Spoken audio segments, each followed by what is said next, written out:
దేశంలో విచిత్రమైన పరిస్థితులు ఉన్నాయన్నారు సీఎం కేసీఆర్. బడ్జెట్ సమావేశంలో పాల్గొన్న ఆయన కేంద్రంపై నిప్పులు చెరిగారు.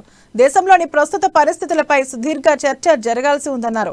75 ఏళ్ల స్వాతంత్ర్యం తర్వాత కూడా అదే పరిస్థితి ఉందన్నారు.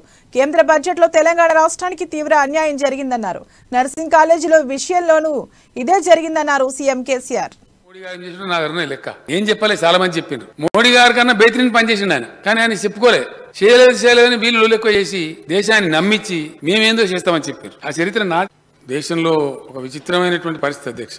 చాలా విచిత్రమైన పోకడలు కూడా కొన్ని చూస్తా ఉన్నాం. కొన్ని వింత ధోరణులు కూడా అనేక సందర్భాల్లో వీఆర్ కమింగ్ అక్రాస్. అవి ఎట్లెందుకు జరుగుతున్నాయి, ఏంది అని ఆలోచించాల్సిన అవసరం ప్రతి ఒక్కరి మీద ఉంటుంది అధ్యక్ష. ప్రక్రియలో, ప్రజాస్వామ్య ప్రక్రియలో, జాతి నిర్మాణ రంగంలో పనిచేసేటువంటి ప్రతి వాళ్ళు కూడా దాన్ని తీవ్రంగానే ఆలోచించాలి అని చెప్పి నేను ప్రార్థిస్తా ఉన్నా అధ్యక్ష. ఆషామాషిగా తూకిత్తా మైకిత్తా పార్టీ, ఈ పార్టీ అట్లాంటి, ఆ పార్టీ ఇట్లాంటి కాకుండా దేశంలో చెలరేగుతున్నటువంటి ధోరణులు, ప్రజల ఆలోచనలు,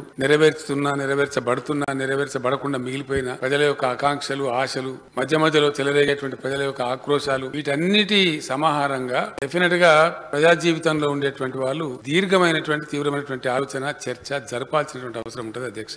అట్లాంటి చర్చలకు వేదికనే ఈ పవిత్రమైనటువంటి దేవాలయం లాంటి శాసనసభ అని నేను భావిస్తున్నాను అధ్యక్ష. శాసనసభలు, చట్టసభలు దురదృష్టవశాత్తు డబ్బులు చేసుకుంటూ మాట్లాడు, సబ్జెక్ట్స్ ఇచ్చిపెట్టి ఇంకేందో మాట్లాడు, రకరకాల పెడదూరలు కూడా శాసనసభలలో కూడా, ఈవెన్ పార్లమెంట్ లో కూడా కనపడతా ఉన్నాయి అధ్యక్ష. అది బాధాకరం. 75 సంవత్సరాల స్వతంత్ర దేశంలో ఈ రోజు కూడా నేను మాట అంటున్నాను అధ్యక్ష. పెడధోరణులు, విచిత్రమైన ధోరణులు, పక్షపాత వైఖరులు ఎందుకు కనబడవలసి వస్తుంది ఈ దేశంలో? ఏం కారణం? తీవ్రంగా మనం ఆలోచన చేయాలి. ఈ విషయంలో ఇవి మిటిగేట్ కావాలి.